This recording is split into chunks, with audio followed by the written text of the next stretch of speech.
Bienvenidos a 360 grados, una visión global de la noticia, un espacio para debatir sobre todo lo que sucede en Colombia y en el mundo. Y empezaremos hoy 360 hablando del regreso al poder en México del PRI, un partido que durante 70 años controló por completo al país, constituyéndolo o llamándolo en un proyecto político la dictadura perfecta. Enrique Peña Nieto, de 46 años de edad, asumirá mañana la presidencia de la República Mexicana por el Partido Revolucionario Institucional. ¿Qué significa el retorno del PRI? ¿Qué tanto Peña Nieto será mediador entre los presidentes Ortega y Santos cuando mañana se vean las caras en la posesión? Hoy debate, aquí en 360. Y nuestro segundo tema de la noche será la mayoritaria aceptación de Palestina como Estado observador en la ONU, una aprobación y un voto favorable de 138 países, ratificando la solidaridad internacional con el pueblo palestino. Un portavoz de la Autoridad Nacional Palestina afirmó que el ser un Estado observador de ahora en adelante cambiaría por completo las reglas del juego, aunque Israel quiera minimizar su efecto. ¿Qué tan cierto es esto? ¿Cómo se percibió además que Colombia se abstuviera de votar a favor de Palestina justo cuando está en el ojo del huracán gracias al fallo de la Corte Internacional de Justicia de La Haya por San Andrés? Hoy debate aquí en 360. No se vayan, en segundos empezamos con nuestros invitados.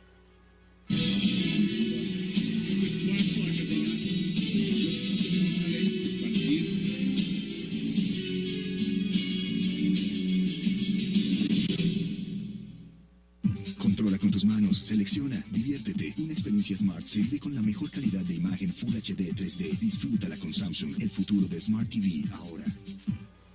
Y empecemos de inmediato a hablar de lo que empezará mañana, y es lo que significa la posesión de Enrique Peña Nieto en México y el retorno del PRI al poder.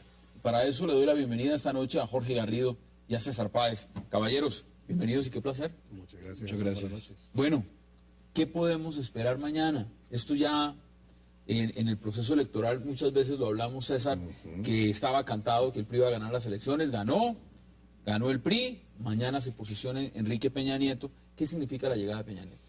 Significan cambios, por un lado ya hay algunas reformas que van en trámite en el Congreso, por ejemplo va a desaparecer la Secretaría de Seguridad Pública, va a volverle el tema a la Secretaría de Gobierno, se crea una fuerza nueva de seguridad que se llama la Gendarmería Nacional, que posiblemente tenga que ver con la asesoría del general Naranjo allí en esos temas en México. Hay un cambio de agenda. Peña Nieto quiere girar la agenda mexicana y la agenda del Estado mexicano desde la seguridad hacia la economía. Hay un cambio también en la agenda bilateral con Estados Unidos, los temas que se han dejado un poco de lado como el intercambio comercial, la integración económica, la migración de mexicanos hacia Estados Unidos, por supuesto el tema del narcotráfico continuará allí, pero digamos hay un intento al menos por lo que se ha visto por ahora, ya con la reunión que tuvo Peña Nieto como presidente electo con Obama en Washington, hay un intento de Peña Nieto, digamos, de desnarcotizar, si se puede utilizar el término, un poco la política mexicana. Vamos a ver si puede desnarcotizar la realidad mexicana. Es muy importante. ¿Cuál es su primer análisis? Bueno, me parece que sí, hay cambios, hay una propuesta de cambios. Por el momento serán intentos de cambios. Lo que sí está muy claro es que se va a enfrentar una cantidad de conflictos increíble. El primero es vencer el viejo fantasma del PRI. Tuvo 70 años. La dictadura perfecta. Y 12 años después no se ha olvidado un gobierno que ha sido acusado de autoritarismo, clientelismo, corrupción sobre todo. Y los problemas que le deja el gobierno que termina, que tiene México, los problemas de seguridad. Bueno, eso apuntaba César. Habría que verlo también y se lo pregunto de una vez. ¿Qué país recibe?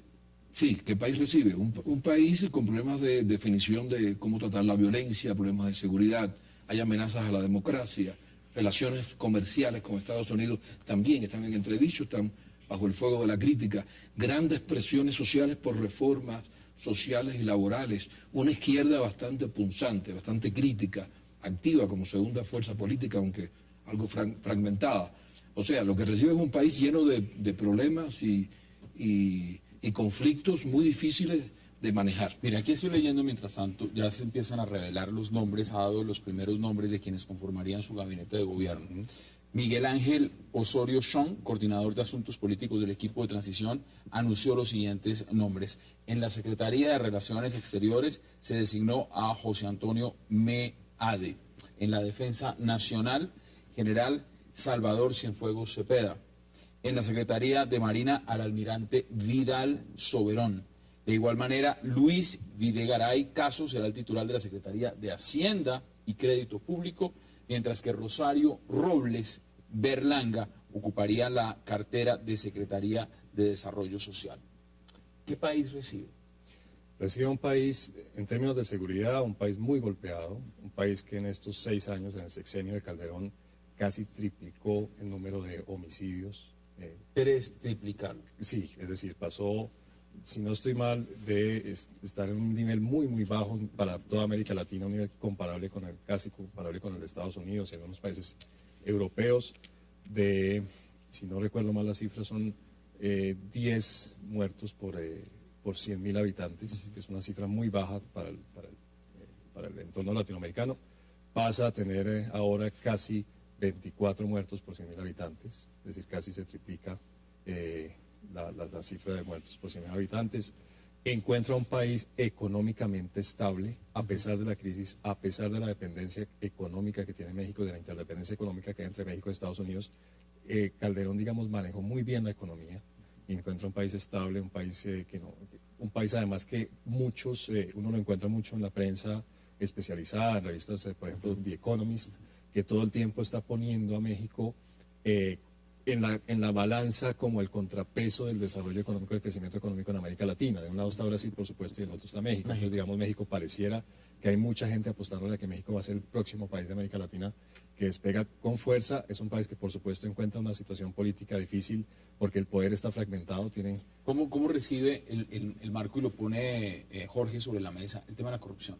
El tema de esa... Lo recibe muy mal, tanto que va a crear, ya en el proyecto que yo mencionaba hace un rato, que está en el Congreso, crea una entidad especializada en la corrupción. Supuestamente el PAN, la llegada de Fox, la continuidad de Calderón, uno de los temas de fondo era que iban a tratar de acabar con la corrupción. Sin embargo, lo que vemos es que esto siguió galopando. No se pudo, al contrario, disminuir en el proceso y de las grandes... críticas que se le hacen al gobierno del PAN, del Partido de Acción Nacional, es justamente eso, no haber podido hacer transformaciones serias. Hay un caso que yo creo que en eso es emblemático, Hassan, es el de las fuerzas de seguridad interna, de las fuerzas de seguridad ciudadana. Fox recibió una agencia que era la Policía Federal Preventiva, y Fox la transformó en la AFI, en la Agencia Federal de Investigaciones, siguiendo el modelo de Estados Unidos del FBI. Al poco tiempo, o sea, la transformó porque la Policía Federal Preventiva realmente estaba corrupta y estaba totalmente, digamos, podrida por dentro. Crea la AFI, hace toda la reforma, y cuando Calderón recibe la presidencia, de nuevo encuentra que la AFI está nuevamente corrupta, o sea, que está totalmente corrupta, está totalmente podrida por dentro, y crea entonces Calderón la Policía Federal. Hoy en día... Vamos a ver qué hace Peña Nieto, pero hoy en día hay noticias que preocupan. Hace poco hubo un tiroteo en el que iba una camioneta diplomática de Estados Unidos por una carretera mexicana. Dentro de la camioneta iban 2 agentes de la CIA y un marino mexicano. Y aparece una cuadrilla de la Policía Federal, de esta Policía Federal de la que estamos hablando, y coge a tiros en la camioneta. No se sabe muy bien qué pasa. También, además, las críticas que se han hecho sobre el manejo de una policía que no es una policía unificada. Una policía en realidad lo que tienen ahora, lo que han tenido desde siempre es una policía local, municipal, una policía estatal y esta policía federal que es la que ha tenido todos estos problemas de corrupción. Ahora, Jorge, mire, yo he anotado varios puntos realmente sobre la agenda. Uno, lo primero que se pregunta fuera del contexto de lo que es la corrupción, el tema político, es el narcotráfico. Sí. El narcotráfico es uno de los temas y la narcoguerra, cómo enfrentó el PAN este proceso. Las críticas evidentemente han sido sobre si la manera en cómo el presidente Felipe Calderón enfrentó a la narcoviolencia y si va a haber una continuidad o si Enrique Peña Nieto tiene la posibilidad de salirse de ese mismo esquema. ¿Usted qué cree? No, todo parece indicar que no se sale del esquema, que hay un continuismo y quizás sí un énfasis en la opción represiva. Esta opción represiva que no ha dado indudablemente grandes resultados porque además tiene otras secuelas, el juego de la democracia, se empieza a reprimir, no se sabe hasta dónde llega. Recordar las versiones de otros países como Colombia. Yo creo que la opción es más represiva, lo que va a reforzar los aparatos o el sistema o el cuerpo de seguridad. Ahora, eso va a chocar indudablemente con las protestas sociales de las fuerzas políticas, si esto va en detrimento de la democracia, porque todo el mundo le teme a una opción mucho más represiva, indudablemente. Hay algo importante que es el intento de hacer un acuerdo político nacional, eso está en discusión. Hay una cantidad de demandas de las fuerzas de oposición, sobre todo los dos partidos más importantes, que no creo que Peña Nieto las vaya a acceder. Es muy difícil. Son demandas de tipo estructural. Ahora, vamos a hacer una pausa, porque también quiero preguntarles en el contexto de lo que ha significado esa continuidad y ese enfrentamiento que tuvo con Andrés Manuel López Obrador, y si eso ya está superado o no. Hagamos una primera pausa en 360 y ya regresamos para seguir hablando de lo que será mañana, la llegada oficial, la posesión de Enrique Peña Nieto como presidente de México. No se vayan, ya regresamos.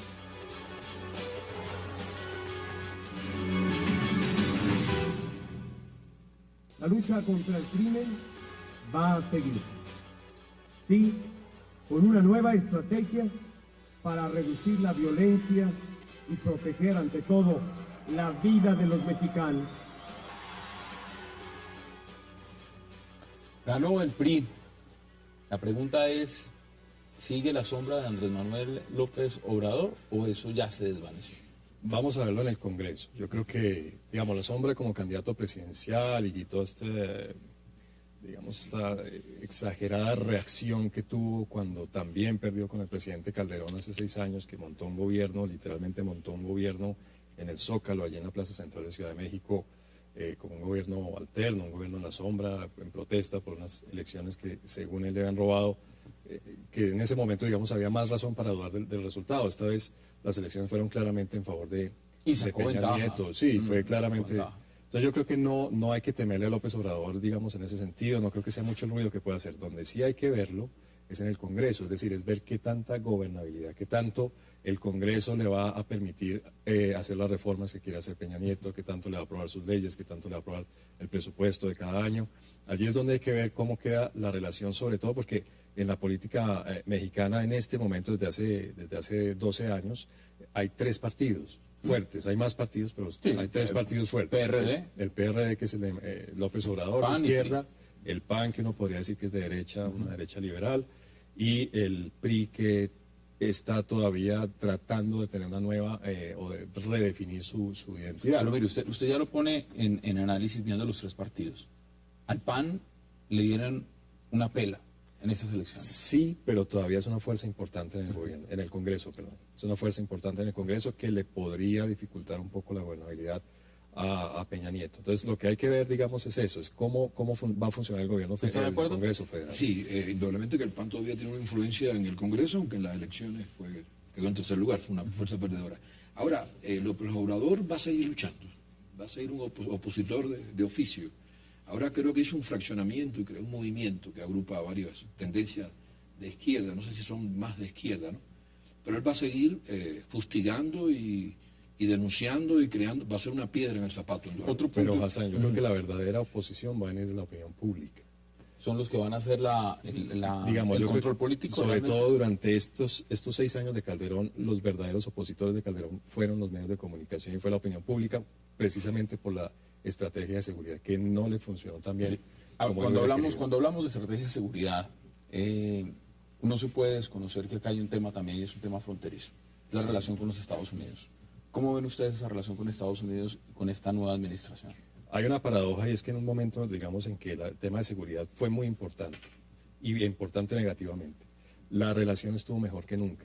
O sea, muchos analistas, de los análisis que uno encuentra sobre la relación de los dos países escritos, analistas estadounidenses, analistas mexicanos, califican este sexenio como uno de los mejores en mucho tiempo, sobre todo después de un pequeño bajonazo que hubo con el gobierno de Fox. Ahora, ¿para qué le sirvió eso a México o para qué le sirvió eso a Estados Unidos? No está muy claro. Yo creo que ya hay una relación por debajo de la política, por fuera de la política totalmente dinámica que no depende ¿Ya de la vimos esa primera reunión Obama? Sí, fue fluida, fue amigable y en los dos comunicados de los dos presidentes, el presidente Obama y el presidente electo Peña Nieto, se vio que hay un giro sobre la agenda. Como les decía hace un rato, los temas ya no veamos son más nuevos. declaraciones de lo que ha dicho hasta el momento el presidente electo de México. Mañana se posiciona Enrique Peña Nieto. Gendarmería Nacional, ¿con qué propósito? El apoyar a los municipios de gran debilidad institucional, o que algunos tienen o muy poca policía o no la tienen, o la tienen pero muy disminuida en capacidad, y donde me parece es donde se está refugiando el crimen organizado o los grandes carteles. Enrique Peña Nieto. Si vemos lo que significa la relación narcotráfico Estados Unidos, no podemos tampoco dejar de desconocer que el narcotráfico de México, los Zetas, han generado que se incendie Centroamérica. El primer damnificado ha sido Guatemala, que tiene frontera, Honduras, El Salvador y todos los demás de allá hacia abajo, Costa Rica y las rutas del narcotráfico. La iniciativa Mérida nunca funcionó, nunca se implementó realmente de manera permanente. ¿Cómo puede hacer este nuevo presidente para el tema del narcotráfico, ya no solo mirándolo en visión hacia el norte, sino frente a toda la región?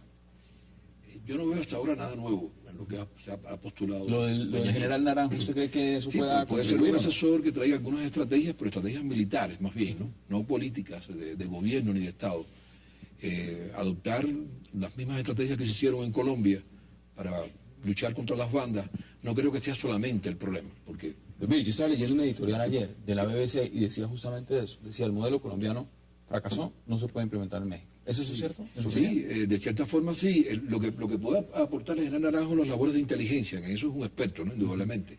Y fue su piedra de éxito en Colombia. Pero no es suficiente. No, pero pues podemos volver a la crítica del modelo. Muchas capturas, pero el Sí. narcotráfico sigue vigente. Seguimos capturando, extraditando, y pero rápidamente se el reorganizan negocio las no se bandas. acaba. Digamos, cuando uno va a las cifras, el negocio del narcotráfico sigue dinámico.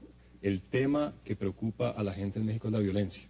Y la violencia en Colombia sí ha cedido. Cuando uno ve las tendencias que hay de asesinatos en México, en Colombia, en Brasil, lo que uno ve es que el asesinato en Colombia ha venido cayendo en los últimos años. Y en México la línea Va hacia arriba. va hacia arriba. O sea, va a haber un momento, si sigue la tendencia así, en que se crucen y posiblemente vamos a tener menos asesinatos en Colombia que en México. En eso hay que darle crédito a las fuerzas de seguridad colombianas, como también hay que dárselas a otras instituciones en Colombia. Pero yo creo que en eso estoy de acuerdo. El principal aporte del general Naranjo, que es un policía, no es un militar, sino es un policía, es la experiencia que tiene en inteligencia. Y ese parece ser uno de las grandes falencias que tuvo la estrategia de Calderón. ¿Cómo lo puede recibir la misma policía sabiendo que en México hay varias policías? No hay una policía. Yo creo, a mí me parece, sin que haya salido, digamos así públicamente, me parece que esta figura, la Gendarmería Nacional, como se va a llamar, que además nacional es un nombre que en México no es muy usual. Claro, digamos. además es un Estado federal. Exacto, Es un pero la Estado Gendarmería federal y- Nacional suena como a una institución creada o por lo menos aconsejada por Naranjo. Es una fuerza grande. Peña Nieto le apuesta a que al final del sexenio tenga 50.000 miembros. Ustedes saben que no es fácil crear una fuerza de seguridad, es decir, por más plata que se tenga y por más voluntad que se tenga del día a la noche o de la noche a la mañana no se puede entrenar, capacitar, dotar a 50.000 miembros de una policía, de fuerza de seguridad. Pero yo creo que el aporte que puede hacer Naranjo es en esa experiencia de inteligencia, que es una de las grandes críticas que recibió Mire, la estrategia de Calderón. un tema que no tiene ya nada que ver con el plano interno de México. Hemos visto cómo ahora los mandatarios latinoamericanos les gusta jugar roles internacionales, les gusta ser mediadores, les gusta... México es un país que está en el G20, México es un país que quiere apuntarle a convertirse también en algún momento, como lo es Brasil, parte del BRIC, de economía emergente en gran configuración. La OCDE también. Por supuesto. Y en esa medida, la pregunta es relevante también con lo que acaba de pasar en Colombia y Nicaragua con el fallo de la Corte Internacional de Justicia. El día de mañana se van a encontrar por primera vez el presidente Daniel Ortega y el presidente Juan Manuel Santos, con un tema de coyuntura que tiene un gran interés en una región donde México también está presente, que es el Caribe, que es el Golfo de México. ¿Usted cree que este hombre tiene talante de líder regional? ¿Que este hombre puede llegar a jugar Yo ese creo rol? que la reunión de mañana es casualidad, es decir, acaba de suceder. Claro que es casualidad, claro que es casualidad. Lo que yo pregunto digamos, es, ¿puede los mexicanos él no jugar juegan un rol, puede jugar un aparentemente. rol en ese sentido? Uno ve al presidente Yo Leonel creo- Fernández de República Yo creo Dominicana más que ha que sido la conciliador. pregunta más si puede o no, que sí lo puede hacer. Efectivamente, México es uno de los países grandes de la región y más influyentes de la región. Es si quiere hacerlo. ¿No? Su única visita hasta ahora, hasta donde yo recuerdo, no sé si me equivoco, pero su única visita hasta ahora como presidente electo ha sido a Estados Unidos. Su socio natural, por lo Sí, menos a que todos miren. pero eso también le da a uno una idea de hacia dónde quieren seguir mirando los mexicanos. ¿Tienen opción de mirar a otro lado en este momento? Yo creo que en algunos temas les toca mirar hacia otros lados. O sea, el tema del narcotráfico, usted lo dijo muy bien hace un rato, Centroamérica es ahora un problema regional y es un problema para México también. En temas económicos, Brasil es un posible o socio o competidor. Desde hace 20 años entre Brasil y México están tratando de llegar a un acuerdo comercial y todavía no lo han logrado. El tema principal, usted sabe, tanto México como Brasil son grandes productores de automóviles y ese ha sido el tema álgido en la negociación. Es algo, podría ser una apuesta de Peña Nieto también para relanzar económicamente y se a lo México. pregunto porque uno encuentra a los mandatarios, Brasil es un gran ejemplo, lo que está haciendo también en Chile, lo que está haciendo Argentina, lo que está haciendo Colombia, y es que están buscando vocería. Hablan de nuevo orden mundial, hablan de reformas en el Consejo de Seguridad de la ONU, hablan del tema de comercio, hablan de economía en bloque, tenemos el tema de la Alianza del Pacífico, Pero, donde México Hassan, son yo los creo protagonistas. que el tema de la voluntad es muy importante, usted lo menciona muy bien. Yo creo que una cosa es Brasil como actor internacional con Lula y otra cosa muy diferente con Dilma. Abajo del perfil. Sí, porque a la señora no le interesa, la señora está concentrada en sus problemas internos. México tiene en este momento, el nuevo presidente de México tendrá la capacidad, la osadía de mirar hacia el tema internacional o va a tener que concentrarse Usted está hacia el tema tratando de poner, de medir la capacidad intelectual del presidente. No lo haría porque evidentemente las Tiene algún críticas, instrumento las críticas frente a Enrique Peña Nieto en cuanto a justamente eso, si es un hombre, nadie desconoce que es un político sagaz y que el PRI le apostó a un político sagaz, que no es un hombre brillante, dicen muchos, que parece más bien un galán de novelas que un político al que sueltan la mitad de una tragedia. Y aquí todos le han apostado y han dicho abiertamente que la apuesta con Peña Nieto fue porque era el candidato que podía tener los votos, no porque fuera el mejor candidato o el más preparado, y eso lo demostró durante la campaña. Pero ¿puede este hombre cambiar esa percepción de imagen? No, yo creo que ni siquiera se lo va a proponer. César decía, hay que ver si quiere. Yo diría, y también hay que ver si puede realmente. Yo no creo que sea el hombre para tener un protagonismo internacional y mucho menos tener influencia en Centroamérica y el Caribe. Creo que le queda Pero no es, eso, bastante lejos. no es eso lamentable, Jorge, porque uno piensa en México y el México realmente que uno visualiza en la región es un México que podría liderar, exactamente, que podría estar al frente de muchas banderas latinoamericanas en la coyuntura internacional. Y lo que vemos es un México que cada vez pareciera que está más rezagado. ¿Están ustedes de acuerdo con eso o no? Sí, estoy de acuerdo. Con la cantidad de problemas que tiene Peña Nieto, no creo que se ocupe de buscarse más internacionalmente, ni siquiera para hacer un contrapeso y restar los problemas internos. ¿Qué capacidad de influencia puede tener México en estos momentos? En América del Sur prácticamente no tiene ninguna. Hay una ola de gobiernos proizquierdistas. No, y apostaron desde el tratado del NAFTA y el tratado del norte, sencillamente están mirando hacia los Estados Unidos. Pero la influencia puede ser, sí, como vocero para Europa o para Estados Unidos, pero dentro de América Latina le veo muy pocas posibilidades a México y con Peña Nieto tampoco. Para hacer un protagonismo internacional también hay que ser una persona con más cultura, con más discurso, con más habilidad en ese sentido. Peña Nieto lo veo como un peso interno, un peso pesado interno. La otra opción es que le escriban buenos libretos y le pongan muy bien que el tenga pronto. buenos asesores, que tenga un buen canciller, una buena canciller, pero yo creo que también que América Latina ha cambiado, es decir, ser el líder en América Latina no es tan fácil, hay una competencia muy fuerte, líder indiscutible Brasil, pero al mismo tiempo está Venezuela, Colombia trata de jugar a ser líder, en algunos México, países, indudablemente, Cuba sigue siendo líder para muchos países en ciertos temas, Chile anda por su cuenta, entonces yo creo que el propio ambiente ha cambiado, yo creo que la capacidad la puede tener, no dudo más de la voluntad y también dudo de que los problemas de su país le den tiempo para ser líder. Y para concluir, una pregunta que también tiene que ver mucho con el periodo. México tiene una presidencia que dura 6 años. Sí. Y 6 años puede ser un periodo muy desgastante. Muy largo. Lo vimos con el PAN, lo vimos claramente con lo que puede significar cuando no se hacen cambios a tiempo. ¿Usted cree que estos 6 años para el PRI pueden ser eternos? Yo creo que todo, y en esto obviamente estoy hiper simplificando el análisis, pero yo creo que la mayor parte de la respuesta que usted pide va a verse en el manejo que haya de la violencia.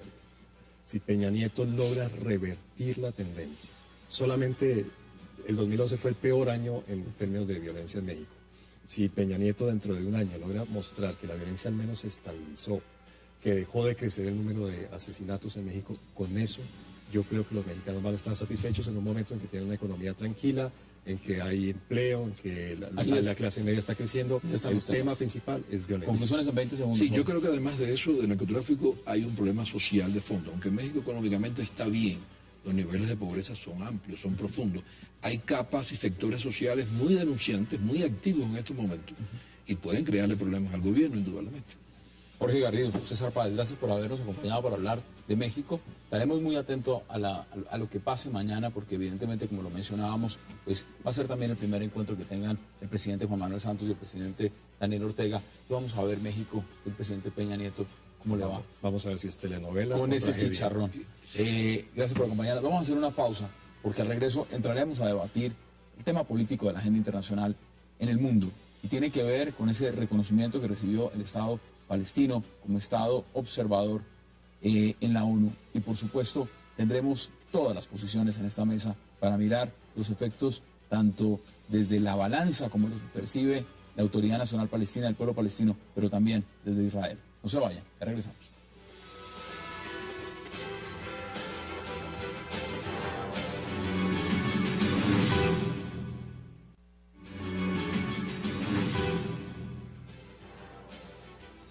Regresamos a 360 grados y vamos de inmediato a hablar de lo que significa el tema del reconocimiento palestino como Estado observador en la ONU.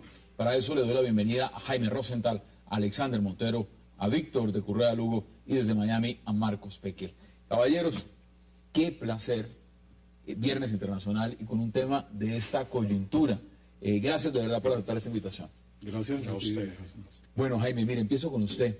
Ayer estuvo acá sentado el embajador de Palestina, muy contento, muy satisfecho con este reconocimiento. Semanas anteriores estuvo ahí también sentado el embajador Shoed Magen, él no tan contento, y viendo la perspectiva desde una óptica israelí, diciendo, mire, esto tiene que irse a diálogos bilaterales. Ya estamos en un escenario donde ya Palestina tiene un reconocimiento como Estado observador. ¿Cómo ve usted ese reconocimiento? Bueno, Hassan, primero, pues un gran saludo a mis contertulios y a los televidentes. Yo realmente quiero ver el tema desde el lado positivo. A mí me parece que hay que encontrarle a esto, que de hecho pues es un logro muy importante pues para la dirigencia palestina. Y quiero ver lo positivo desde el punto de vista del fortalecimiento que está recibiendo Mahmoud Abbas y la Autoridad Nacional Palestina. Y eso va de la mano con el debilitamiento, si lo podemos llamar así, del lado, poco negociador que representa Hamas. Me parece que era importante para Mahmoud Abbas en este momento recibir ese reconocimiento por parte de la comunidad internacional, y creo que la comunidad internacional también estaba interesada en rescatar a Mahmoud Abbas, que estaba bastante ¿Usted lo veía acorralado? Bastante decaído, especialmente después del último episodio pues de la guerra en Gaza. Me parece que Mahmoud Abbas de ese episodio salió bastante debilitado, y creo que lo ha rescatado en este momento la comunidad internacional. Europa, yo creo que ha votado muy conscientemente de que estaba salvando la Autoridad Nacional Palestina, y yo eso lo veo con mucha esperanza, porque realmente el destino de la región en manos de Hamas y en manos del islamismo creciente pues no era nada prometedor. Me parece que esto es un fortalecimiento para los sectores más moderados y laicos. A mí me sorprende que Jaime nos plantee esa alternativa y la saludo. Yo comparto con Jaime la alegría de que el Estado palestino se reconozca. Lo que yo sí claramente lo he manifestado en este mismo programa es que no se trata de dos Palestinas. Jamás salió fortalecido de la cruenta invasión que le hizo con misiles desde el aire, tierra y mar a Gaza el ejército de Israel hace muy poco. Qatar, el emir de Qatar, pisó Gaza. Una misión diplomática de Egipto, de Túnez, de Turquía. Turquía define a Israel como un Estado terrorista. Es decir, jamás está en su mejor momento. Y la autoridad palestina también. O sea, lo que podemos decir es que los palestinos como bloque, porque creo que hay problemas internos que las sociedades tienen que resolverlos, ellos como colectivo, tiene un momento fundamental donde se da una ruptura. Y lo más importante de esto es que se divide por fin esa discusión entre que el Estado palestino depende de la negociación con Israel. Entonces, me parece que es importante y saludo, sin duda, que tengamos un Estado palestino, como observador, pero Estado.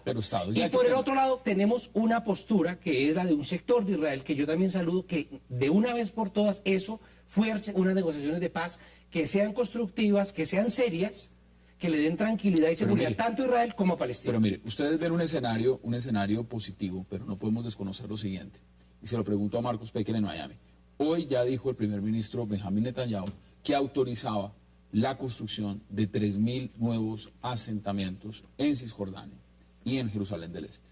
Esa respuesta, ¿cómo la ve usted, Marcos? Y si eso realmente es provocación o eso es otra cosa.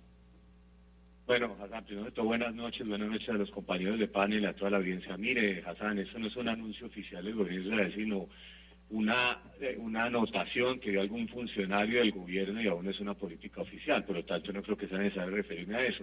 Pero yo quisiera pensar y creer que Víctor lo que está diciendo es verdad y que Hamas y la autoridad palestina o que Hamas y Fatah ya se unieron alrededor de un plan de negociación con Israel, alrededor de un plan de la solución de dos estados y alrededor de un plan en que Hamas reconoce también a Israel. Si eso es así, como se está diciendo acá, entonces estamos en muy, muy buen camino. Pero personalmente creo que esa alianza temporal ahorita entre Hamas y Fatah, con la euforia de la resolución, por el tema de la tregua de Gaza, quién sabe cuánto tiempo va a durar. Recordemos que Hamas y Fatah anunciaron un gobierno de unidad nacional en junio del año pasado, y hasta el sol de hoy ese gobierno se ha podido establecer por las diferencias políticas y las diferencias de concepción que tienen ambos grupos. Por lo tanto, habrá que ver si esa unión de la que se está hablando dura y si es alrededor de un plan de paz con Israel o si es simplemente una cuestión coyuntural que en 1, 2 o 3 semanas vuelve y se rompe por las diferencias que tienen esos grupos. ¿Qué dice usted, Alexander? ¿Está de acuerdo con lo que dice Marcos Pecker? Bueno, pues en primer lugar, también un saludo a todos los televidentes, a mis compañeros de mesa. Yo creo que Marcos, ya lo conocemos en este tipo de debates, es bastante hábil a la hora de presentar los argumentos israelíes. Cuando el 2006 Fatah y Hamas estaban unidos, Israel y precisamente Marcos decía no se puede negociar con un gobierno terrorista que incluya a Hamas. Después que hubo la división decía no se puede negociar con un gobierno que está partido en dos. Ahora está precisamente saludando una integración que, como lo decía Víctor, es una integración formal, es una integración fuerte, el bloque palestino está tal vez más fuerte que nunca. Y están con la expectativa de qué va a pasar precisamente en el futuro para ver cómo Israel modifica su discurso y nuevamente pone un obstáculo para dificultar las negociaciones, para dilatar las negociaciones. En lo que significan unas negociaciones, al final de cuentas, que aquí entra a jugar el tema del pragmatismo. Hay que ser pragmáticos. Una cosa es lo que se diga en la ONU. Algunos analistas consideran que es una bofetada al Consejo de Seguridad cuando 138 países le están diciendo al Consejo de Seguridad, mire, si por nosotros fuera, este Estado ya tenía un reconocimiento pleno y efectivo. Pero en la realidad eso cambia algo, en la realidad cotidiana, en el bloqueo, en los asentamientos, en los ataques de Hamas a Israel, en la respuesta militar de Israel a Gaza. ¿Cambia algo eso que acaba de pasar en la ONU? No cambia nada. Mire, Hassan, lo primero que hay que partir de la base es que la decisión y las decisiones que toman en la Asamblea General de Naciones Unidas, la Asamblea General es el cuerpo político de las Naciones Unidas. Las decisiones que toman en la Asamblea General son decisiones políticas. Y los estados que votan en la Asamblea General expresan una opinión política. Y en ese sentido no hay absolutamente ninguna duda de que ya Palestina tiene a su favor una opinión política de la gran mayoría de estados que forman parte de las Naciones Unidas. Sin embargo, lo que hay que ver es cómo esas decisiones de la Asamblea General se traducen en unos hechos concretos y con una dirección, ojalá en la dirección correcta. Dígame un hecho concreto que usted diga, mire, para Israel esto es algo... Mire, yo antes de decirle un hecho concreto le voy a decir algo que tiene relación con esto y que responde también un poco a lo que estamos hablando antes. Yo quisiera ver, y siendo constructivo y hacia el futuro, yo quiero ver cómo Hamas va a recibir el texto de la declaración que se aprobó ayer en la Asamblea General, que aquí lo tengo.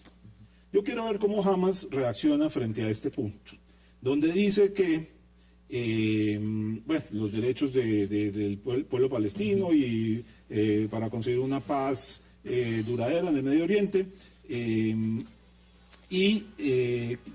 llegar a concretar la visión de dos estados, un estado soberano, un estado de Palestina soberano, independiente, democrático, contiguo y viable, viviendo al lado en paz y seguridad con Israel, sobre la base de las fronteras anteriores a 1967. Mire, no se me adelante. ¿Cómo Hamas va a recibir esto? No se me adelante porque tengo que hacer una pausa. Tengo que hacer la primera pausa. Usted ya puso la piedra ahí, el cuestionamiento, el punto de interrogación. Vamos a debatirlo. Hagamos esa pausa y ya regresamos.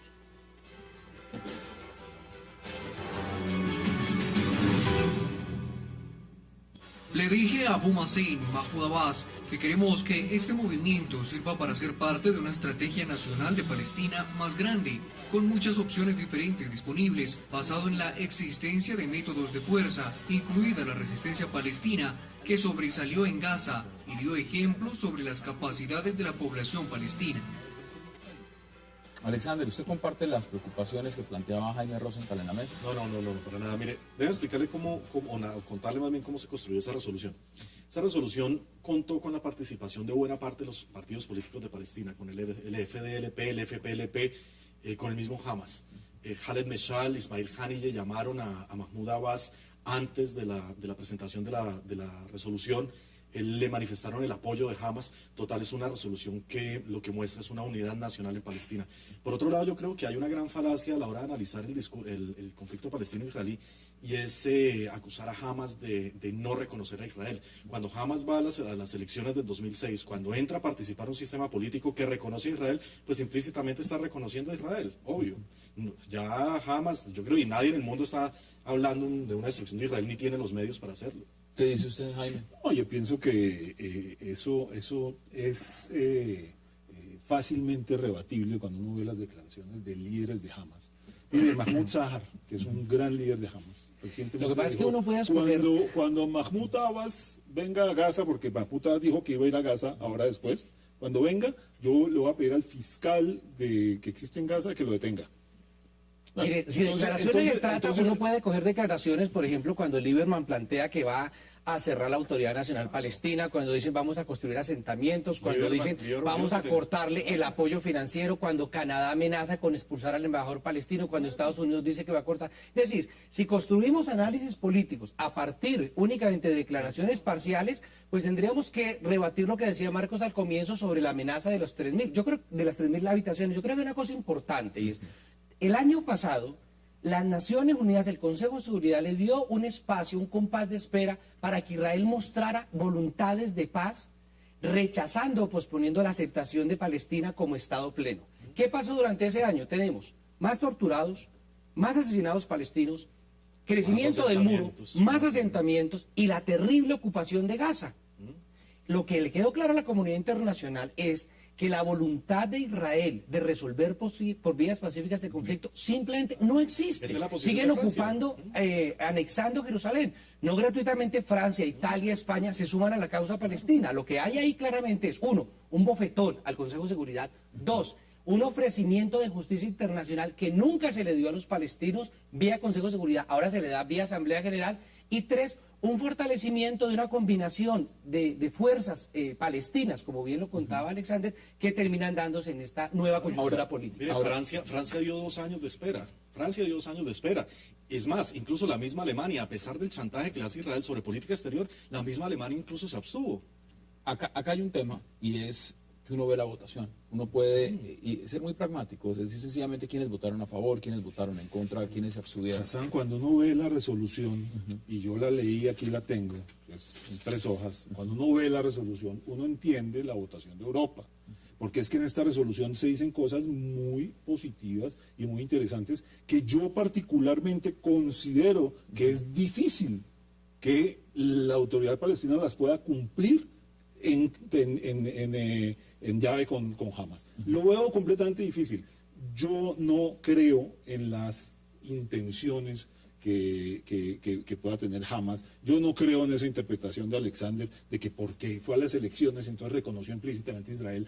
A diario las declaraciones de los dirigentes de Hamas son totalmente contrarias a la búsqueda de la paz, a la coexistencia con Israel. Una cosa son declaraciones, otra cosa son actos en el terreno. Lo que vemos es que los actos en el terreno por de favor, Hamas los vemos cuando hay los más actos de Israel los vemos 500 continuamente. misiles enviados desde la franja de Gaza a territorio israelí en los últimos 2 meses. ¿Qué le representó a la OLP haber aceptado en 1988 al Estado de Israel? No le presentó absolutamente nada.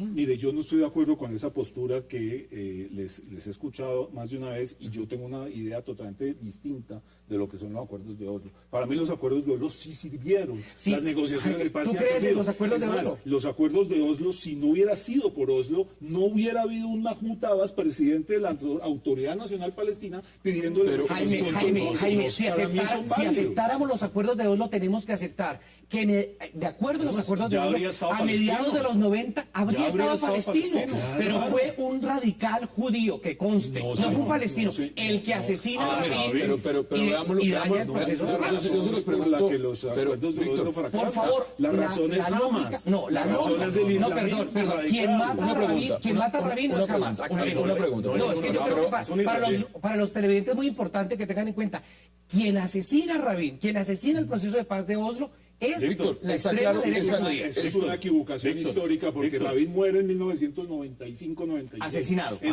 Sí, de acuerdo. ¿Quién lo asesina, Jaime? ¿Quién lo asesina, Jaime? Un extremista judío. Gracias. En el año 2000 se reúnen en Camp David, Ehud Barak, Arafat y Clinton, con una propuesta definitiva de arreglo de paz. ¿Sí? 4 años después de haber muerto Rabin, y Arafat no lo firmó. Entonces ahí es donde... En esta discusión podemos durar lo que lleva, más de 60 años, si lo miramos en perspectiva. Pero vamos a los escenarios que se plantean en este momento.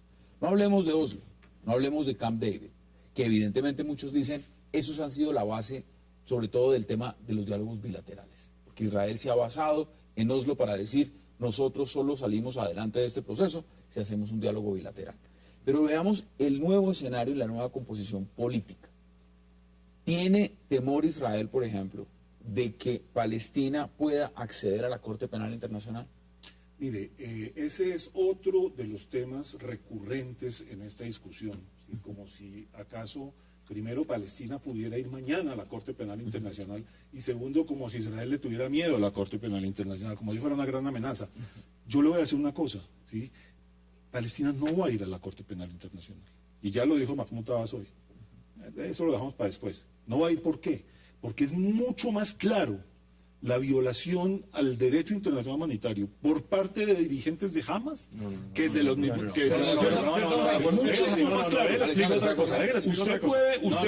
Usted puede ir a la Corte Penal Internacional a decir lo que quiera, pero primero tiene que adelantar un juicio, tiene que llevar unas pruebas, tiene que hacer toda una investigación, tiene que medir intenciones. Las intenciones de los terroristas de Hamas cuando mandan cohetes a Israel es matar civiles. Eso es otra y las discusión. intenciones de la cantidad de misiles que le caen a Gaza por parte del ejército israelí. Objetivos militares. Invito a los televidentes a que visiten una página web que se llama Breaking the Silence, Rompiendo el Silencio, donde militares israelíes reconocen que la orden dada desde Tel Aviv, porque la capital de Israel es Tel Aviv, no Jerusalén, es ataquen sitios poblados despejados, jardines infantiles, centros comerciales, lo dicen los militares israelíes. Mire, hay una cosa importante a aclarar. Hace 15 días estuve yo mismo reunido en una delegación colombiana que fue a Ramala y que escuchó al presidente. El presidente Abbas aclaró lo que usted está diciendo. No hay ningún afán para llegar a escoger una determinada agencia de Naciones Unidas sobre otra, por una razón muy sencilla, porque es que la ocupación es tan grave y es tan profunda que es igual de preocupante la situación de niños, es igual de preocupante la situación comercial, es igual de preocupante la situación cultural, es igual de preocupante la situación humana, que en toda esta gravedad de la ocupación, la presidencia palestina y la Autoridad Nacional Palestina tienen que empezar a escoger cuál empezar a trabajar. Marcos Pekel, ¿qué dice usted al respecto? No, estaba oyendo acá la misma retórica que siempre oímos, el tema de la Corte Penal Internacional es absolutamente una quimera. Creo que la Corte Penal Internacional ha sido un ente absolutamente paquidérmico y no es así nomás que lleva alguien a la Corte Penal Internacional. Ahora, recordemos quiénes son los que están gobernando Hamas, los que están gobernando Gaza hoy son señores que mandaron niños bomba en los años 2000 a inmolarse. ¿Cuántos niños ha matado Israel, Marcos?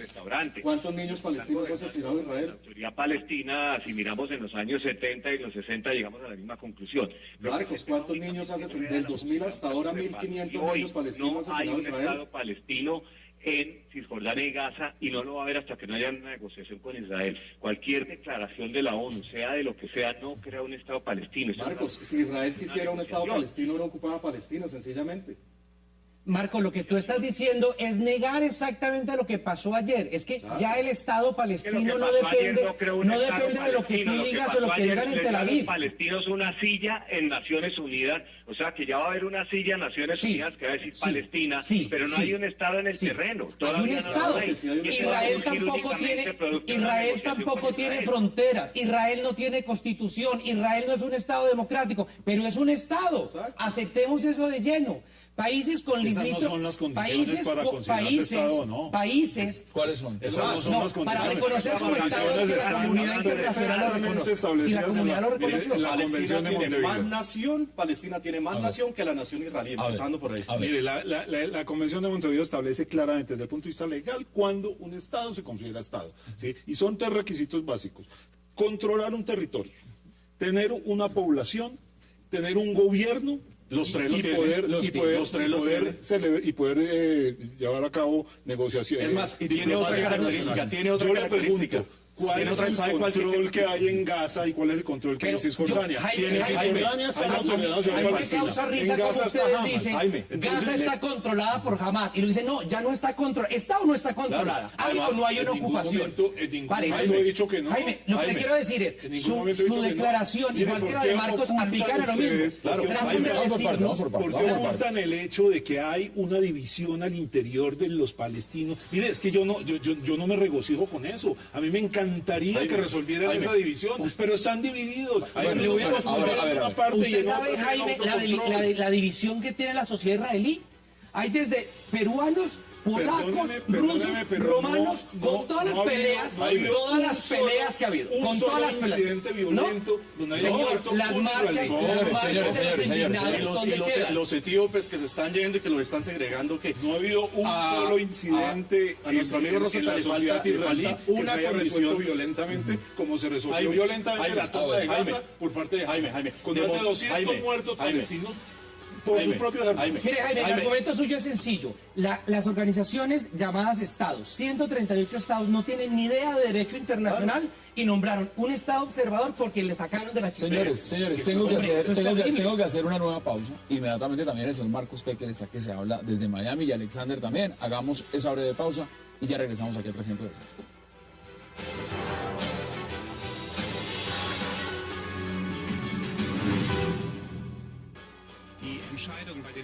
La de las Naciones Unidas, más que una decisión, es una misión que consiste en llevar las conversaciones directas de paz entre las diferentes partes en el Oriente Medio. Esta decisión debe ser un motivo para renovar las negociaciones directas entre palestinos e israelíes para llegar a una solución posible entre los dos estados. Inmediatamente veo esas declaraciones y empieza a configurar también el mapa de cómo ha votado el mundo, cómo ha pensado el mundo y cuáles son realmente los intereses que están en juego. Marcos, aquí en esta mesa, evidentemente las posturas son variadas, pero hay un tema que tiene trascendencia y lo mencionan ustedes a cada minuto, y es la división Hamas-Fatah. ¿Usted cree realmente, siendo muy consciente de lo que esto significa en el concierto internacional, que realmente a los países que votaron, esos 138 países que decidieron apoyar a Palestina, ¿les preocupa Hamás? ¿Les preocupa Fatah? ¿O ven a este pueblo más unido que nunca? ¿No ven la división? No, yo creo que hay de todo. Yo creo que hay países que están que apoyan a Palestina, históricamente han apoyado al Estado palestino. Hay otros que trataron de empujar un poquito al presidente Abbas después de una gestión que ha sido bastante gris, y después de lo que pasó con Gaza, lo hicieron, esa fue la intención, fue lo que manifestó Alemania, Inglaterra, por lo menos no votar en contra y abstenerse. Pero lo que decíamos antes, es una división que es muy profunda en los puros principios, a menos que haya un cambio radical, especialmente en Hamás, que se pueda unir con Fatah para de verdad crear un Estado palestino al lado de Israel, y que Hamás acepte eso y acepte la solución de dos estados. Marcos, acepte y reconozca a Israel en ese momento. Entonces nosotros estamos hablando de un cambio. Por ahora lo que tenemos es un Estado palestino que tiene una silla en Naciones Unidas, pero en el terreno no ha cambiado nada. Nosotros queremos que... Yo les pregunto a ustedes lo siguiente, porque la respuesta de Marcos es muy clara. Y del conflicto debe cambiar hacia la posición que acepta a Israel y acepta la solución de los estados. Yo les pregunto a ustedes lo siguiente, y le pueden contestar a Marcos. ¿Ha servido el tema de Hamás y la división palestina como una excusa para no avanzar los diálogos? Es una excusa que pone Israel. Siempre ha tenido una excusa, siempre. Sí. Desde cuando estaba Arafat no querían negociar. Acordémonos que los primeros, hablando de terrorismo, el peor atentado terrorista que se ha hecho en la historia de Jerusalén lo hizo un comando israelí. Mataron 104 personas y los miembros de ese comando, luego fueron elegidos primeros ministros. Entonces, frente a eso me parece que hay que decir las cosas. Yo quiero hablar sobre otra división importante, la división que hay entre Israel y Estados Unidos y el resto de la comunidad internacional. Bueno, por eso lo vimos hoy. Alemania decidió abstenerse. Marcos, ¿qué dice al respecto? Apoya a Palestina. Esa división también merece ser comentada. Terrorismo y reconoció a Israel, Israel se sentó a negociar con Arafat. ¿Es así? ¿Qué fue todo los acuerdos de Oslo del año 2000, todo? ¿Qué fue eso? Arafat renunció al terrorismo, Israel se sentó a negociar con Israel, pero ¿cómo puede Israel negociar con un grupo como Hamás? Que habla de la destrucción de Israel, que habla del de la tierra sagrada de Palestina. Marcos, tú lo sabes, los primeros ministros que tuvo Israel eran terroristas. Luego el argumento de no negocio con terroristas no funciona. Segundo, desde el año 2000 hasta ahora, los asentamientos, el muro, los asesinatos no son una broma, y tú lo sabes, Marco. Entonces, ¿para qué le mentimos a la audiencia? ¿Para qué le mentimos a la audiencia negando los crímenes que cometen permanentemente? Eso no es cierto, Marcos. Tú sabes que el muro existe desde el año 2003, el muro no existía antes. Entonces, ¿por qué antes el muro no era un problema? Ahora es un problema. Cada vez. Por supuesto, las cosas empiezan a ser problemas cuando ocurren. Mire, Marcos, usted sabe que el muro no separa a palestinos de israelíes. No. El muro le roba el 10%, parte en dos el territorio de Cisjordania, dejando la tierra más fértil del río Jordán y los acuíferos del lado israelí. Sí lo saben, Marcos. La frontera ya por sí es un insulto, pero está dentro de Palestina, está robando. El muro va a caer. De la misma forma en que Israel desmanteló todos los asentamientos en Gaza y lo llevó a Cisjordania, a la autoridad palestina, y a los 2 años a la autoridad palestina la expulsan por la fuerza de Gaza. Los señores de Hamás matan a 200 personas. Eso es lo que Marcos, una sola pregunta, Marcos. Le quiero hacer una sola pregunta a Marcos. Una sola. Marcos, ¿aceptas que en Palestina hay una ocupación por parte de Israel o no? Dime, ¿sí o no? Hay un conflicto entre dos pueblos. No. ¿Hay una ocupación o no?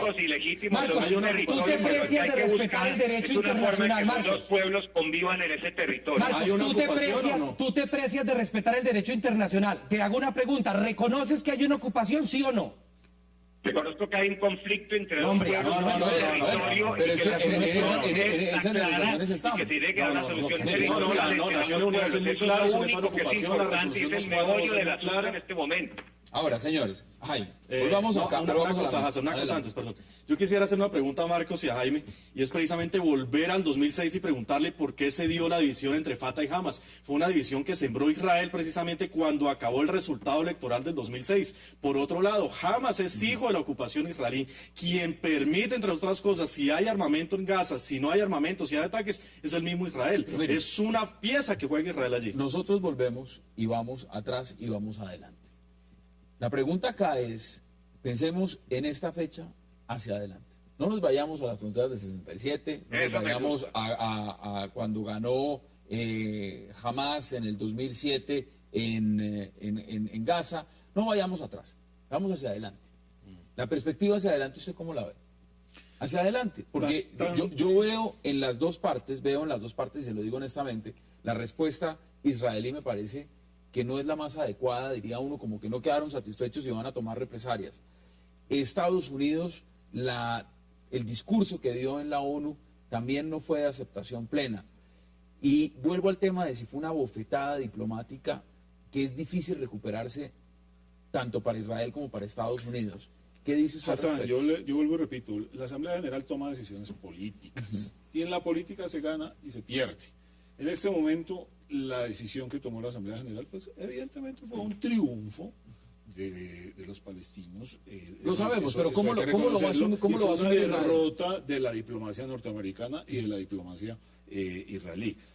Yo por eso le digo, cuando yo veo la resolución, yo entiendo por qué Europa votó como votó, porque en esta resolución hay cosas positivas.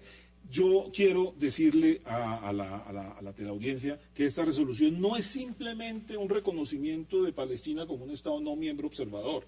Aquí en esta resolución hay 7 puntos, y de los 7 puntos hay unos muy positivos. Aquí se llama las negociaciones, aquí se establece claramente cuál es el territorio que le corresponde al Estado palestino, sobre el cual debe edificarse y cuáles van a ser sus límites. Diferente al territorio que piensa Marco. Se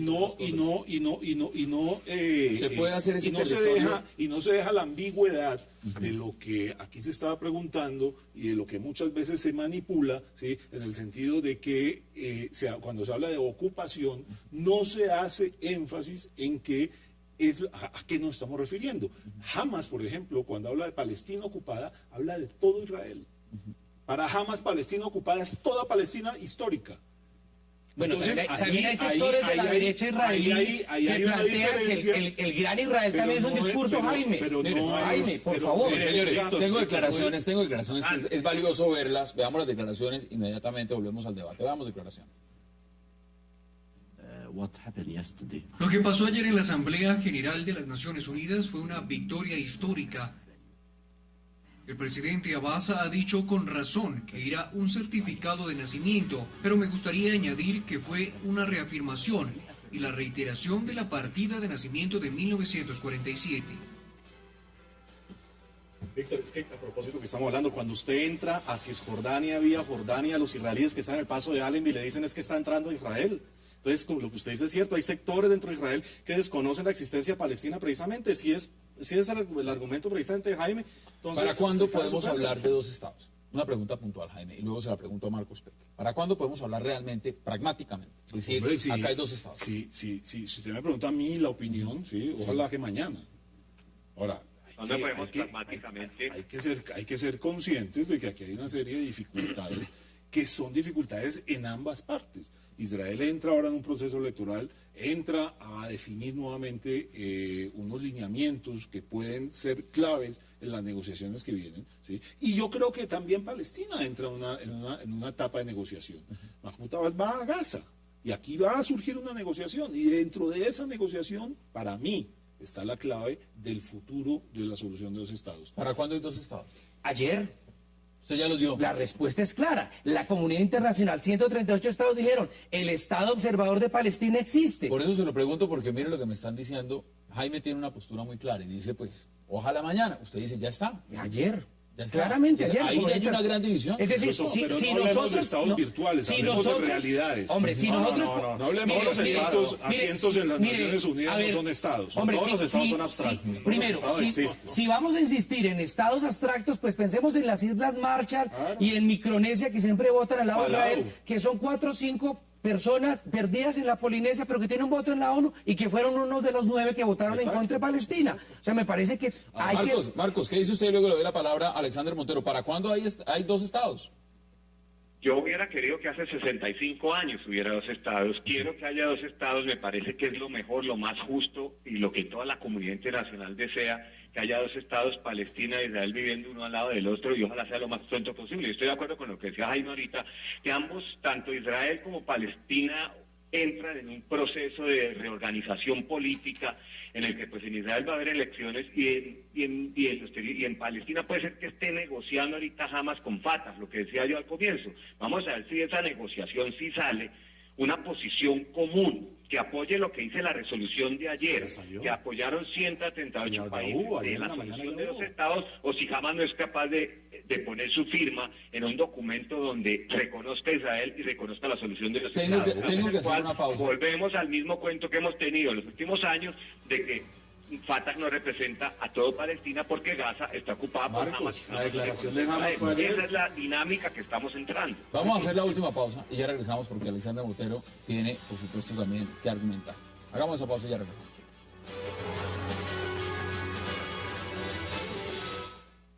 Llegó a Colombia Fonte Celta, el agua mineral más pura. Fonte Celta, enriquecida con solidaridad. He said Israel is prepared to live in peace with a Palestinian state. Israel está preparado para vivir en paz con un Estado palestino, pero para que la paz sea duradera, la seguridad de Israel debe estar garantizada. Los palestinos deben reconocer al Estado judío y deben estar dispuestos a poner fin al conflicto de una vez por todas. Ninguno de estos intereses vitales de paz aparecen en la resolución que se presentó ante la Asamblea General, y es por eso que Israel no puede aceptarlo.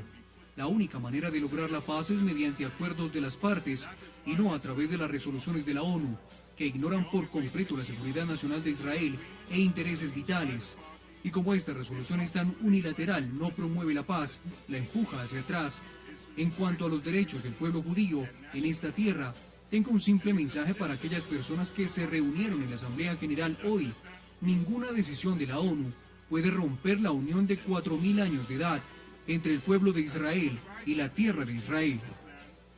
I have a simple message for those people gathered in the General Assembly today. No decision by the UN can break the 4,000-year-old bond. Bueno, veíamos las declaraciones del embajador, el vocero de Israel ante la ONU. ¿Qué dice usted al respecto? Hassan, varias cosas. Uno tiene que estar muy mal de la cabeza para afirmar que la posición de 138 estados es una posición unilateral.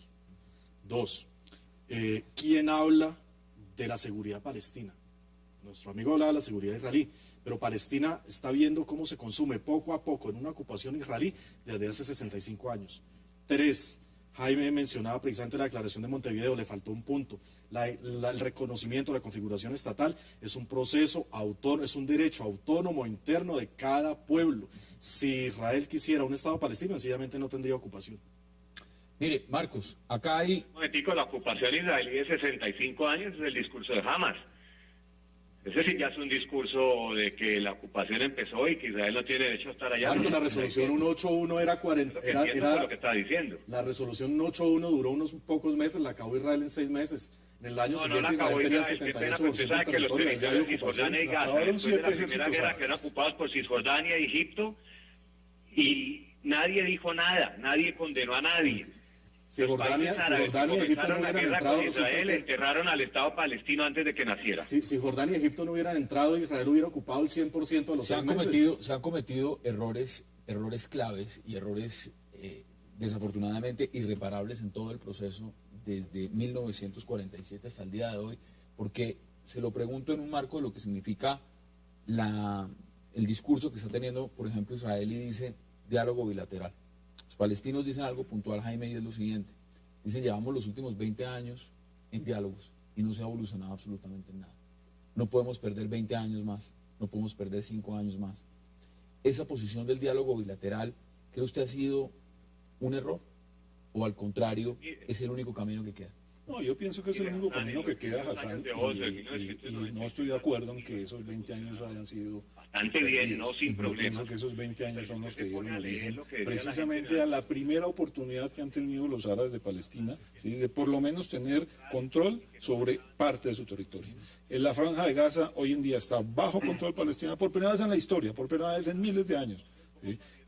gracias a los acuerdos de Oslo y gracias a la retirada israelí en el año 2005. Ciudades palestinas que nunca tuvieron un autogobierno lo tienen hoy en día gracias a los acuerdos de Oslo. Y Mahmoud Abbas es presidente ¿de qué? Mahmoud Abbas es presidente de la Autoridad Nacional Palestina, fruto de los acuerdos de Oslo. Y eso es lo que le permitió ir a las Naciones Unidas y pedir un reconocimiento de aunque Estado. Los acuerdos de Oslo vieron nacer el muro y los acuerdos de Oslo vieron lanzar los asentamientos. No, y las bombas de Hamas y los niños muertos en las discotecas de Tel Aviv. Todo eso sucedió mientras se negociaban los acuerdos de Oslo. Uno de los hombres bomba de Hamas que mataron centenares de personas entre el año 2000 y el 2003 en Israel y dieron al traste con los acuerdos de Oslo también. Eso se lo puedo agradecer a los señores de Hamas. Yo quiero plantear un problema que era el futuro, que era, Hassan, a lo que nos invitabas a la reflexión. Lo primero que viene en término breve ya de estos días es la celebración.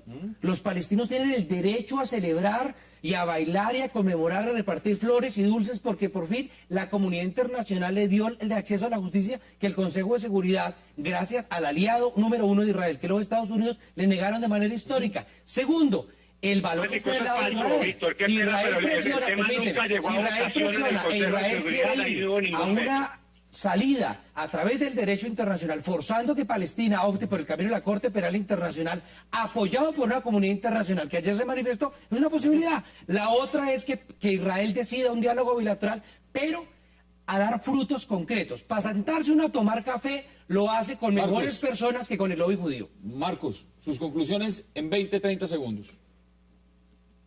Yo espero que la decisión de ayer sea utilizada para reiniciar el proceso de paz y no para enredar el conflicto en todo tipo de artimañas jurídicas que nada van a conducir a que exista de verdad un Estado palestino en Cisjordania y Gaza viviendo en paz al lado de Israel. Como los 3.000 asentamientos. Conclusiones en 30 segundos, Alexandre. Bueno, hay un Estado reconocido por la comunidad internacional que acompañó el Estado que ya los mismos palestinos habían creado desde el 88 y ahora a Israel le quedan dos caminos, o se ajusta al derecho internacional o construye unas negociaciones serias. ¿Cuáles son sus conclusiones, Jairo? En 30 segundos. Yo quisiera que ese Estado virtual se convierta en un Estado real y que se cumpla lo que dice la resolución que se aprobó ayer, y que israelíes y palestinos puedan vivir uno al lado del otro en paz, cada uno en su Estado, y renunciando a la violencia, de manera que realmente el Medio Oriente entre en una etapa de prosperidad que va a ser de mucho provecho para absolutamente toda la región. Les pregunto a todos, y en ese sentido, Víctor, también para que concluya, ¿quién tiene el balón en este momento? Yo creo que aquí estamos frente a una cosa importante. Israel está en un momento, y comparto lo que dice Marcos Pekel, de hacer una discusión interna.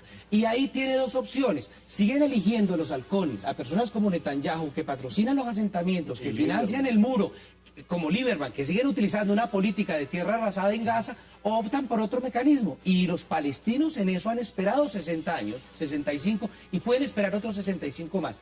Hay un elemento fundamental que tú mencionaste, que lo veíamos a la persona que habló, y es el concepto del Estado judío.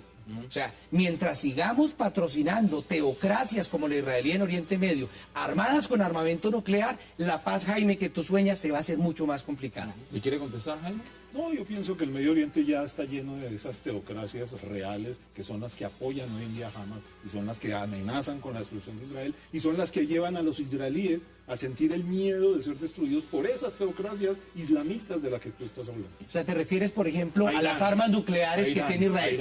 No, te pregunto, ¿aceptas que Israel tiene armas nucleares? No, yo no sé, Israel nunca lo ha dicho. Yo sí lo sé. Israel nunca lo ha dicho. Y estos temas de fondo son justamente los que ponen claridad sobre la mesa. Víctor de Correa, gracias por aceptar la invitación. Gracias. Jaime Rosenthal, gracias por aceptar la invitación. Gracias. Señor Marcos Pekel, en Miami, gracias por aceptar la invitación como siempre.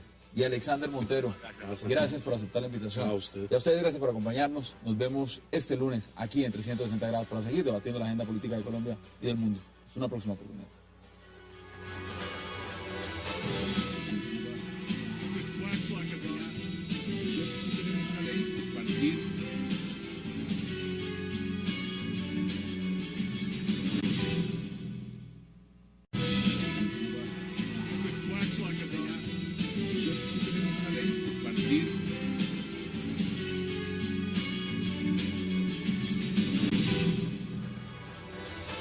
Bienvenidos a 360 grados, una visión global de la noticia, un espacio para debatir sobre todo lo que sucede en Colombia y en el mundo.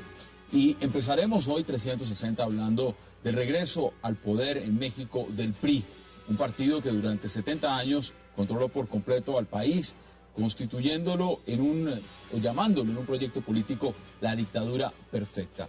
Enrique Peña Nieto, de 46 años de edad, asumirá mañana la presidencia de la República Mexicana por el Partido Revolucionario Institucional.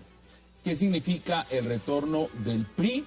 ¿Qué tanto Peña Nieto será mediador entre los presidentes Ortega y Santos cuando mañana se vean las caras en la posesión? Hoy debate, aquí en 360.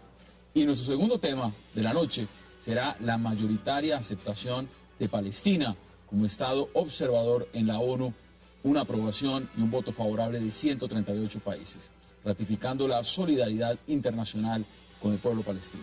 Un portavoz de la Autoridad Nacional Palestina afirmó que el ser un Estado observador de ahora en adelante cambiaría por completo las reglas del juego, aunque Israel quiera minimizar su efecto. ¿Qué tan cierto es esto? ¿Cómo se percibió además que Colombia se abstuviera de votar a favor de Palestina justo cuando está en el ojo del huracán gracias al fallo de la Corte Internacional de Justicia de La Haya por San Andrés? Hoy debate aquí en 360. No se vayan, en segundos empezamos con nuestros invitados.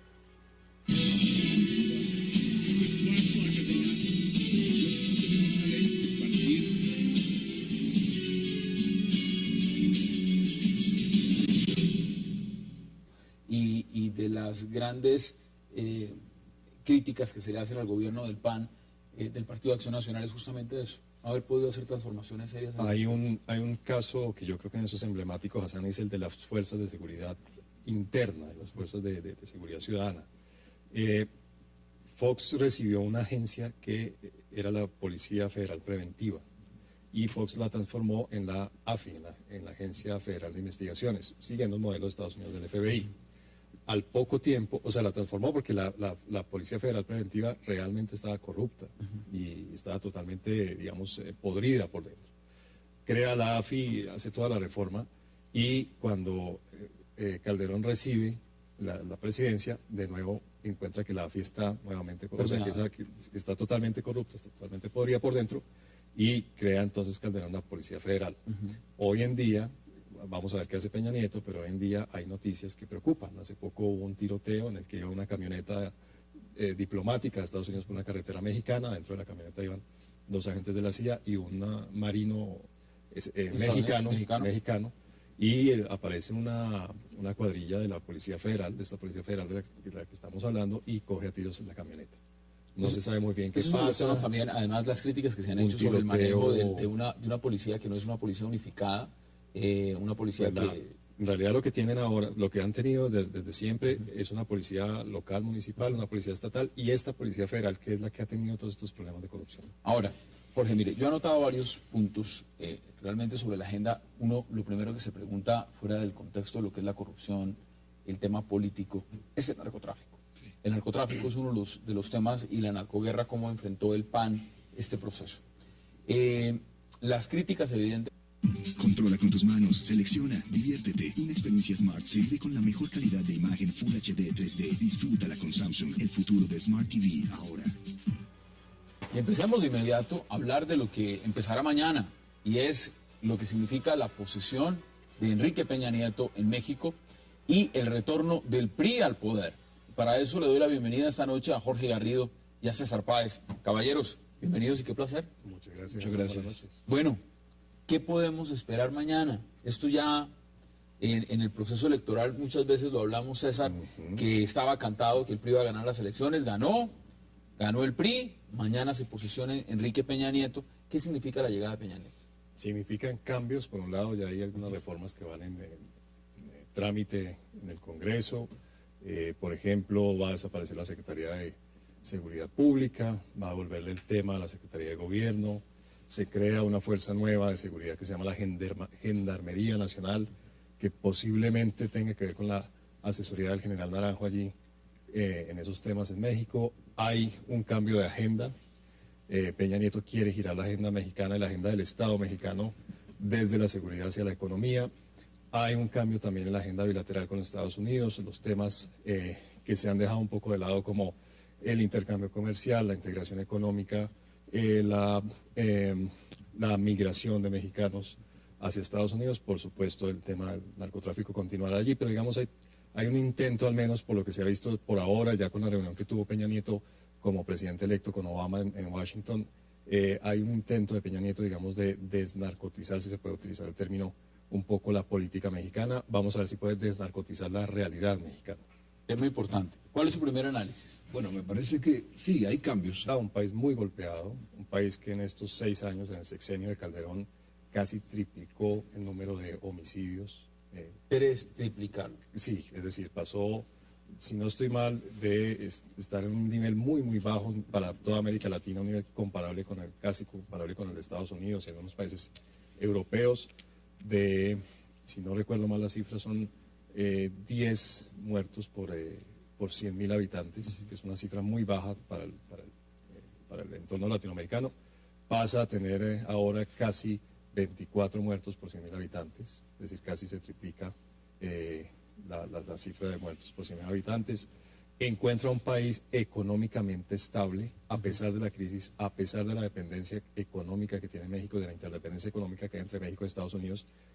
Calderón, digamos, manejó muy bien la economía y encuentra un país estable, un país un país además que muchos, uno lo encuentra mucho en la prensa especializada, en revistas, por ejemplo, The Economist, que todo el tiempo está poniendo a México en la balanza como el contrapeso del desarrollo económico, del crecimiento económico en América Latina. De un lado está Brasil, por supuesto, y del otro está México. Entonces, digamos, México pareciera que hay mucha gente apostándole a que México va a ser el próximo país de América Latina que despega con fuerza. Es un país que, por supuesto, encuentra una situación política difícil porque el poder está fragmentado.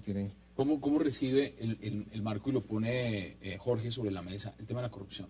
El tema de esa... Lo recibe muy mal, tanto que va a crear, ya en el proyecto que yo mencionaba hace un rato, que está en el Congreso, crea una entidad especializada en la corrupción. Supuestamente el PAN, la llegada de Fox, la continuidad de Calderón, uno de los temas de fondo era que iban a tratar de acabar con la corrupción.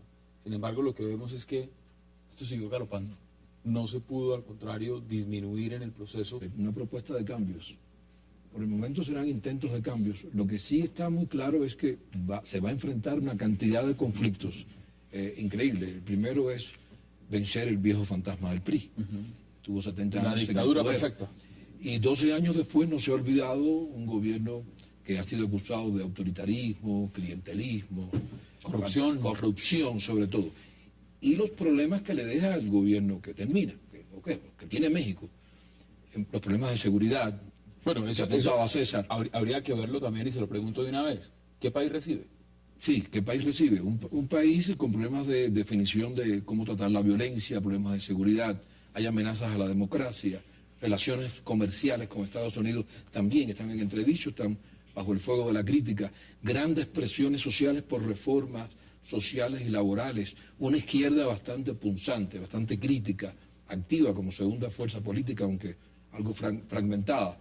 O sea, lo que recibe es un país lleno de problemas y conflictos muy difíciles de manejar. Mira, aquí estoy leyendo mientras tanto, ya se empiezan a revelar los nombres, ha dado los primeros nombres de quienes conformarían su gabinete de gobierno. Miguel Ángel Osorio Chong, coordinador de asuntos políticos del equipo de transición, anunció los siguientes nombres. En la Secretaría de Relaciones Exteriores se designó a José Antonio Meade. En la Defensa Nacional, general Salvador Cienfuegos Cepeda. En la Secretaría de Marina, al almirante Vidal Soberón. De igual manera, Luis Videgaray Caso será el titular de la Secretaría de Hacienda y Crédito Público, mientras que Rosario Robles Berlanga ocuparía la cartera de Secretaría de Desarrollo Social. ¿Qué país recibe? Recibe un país, en términos de seguridad,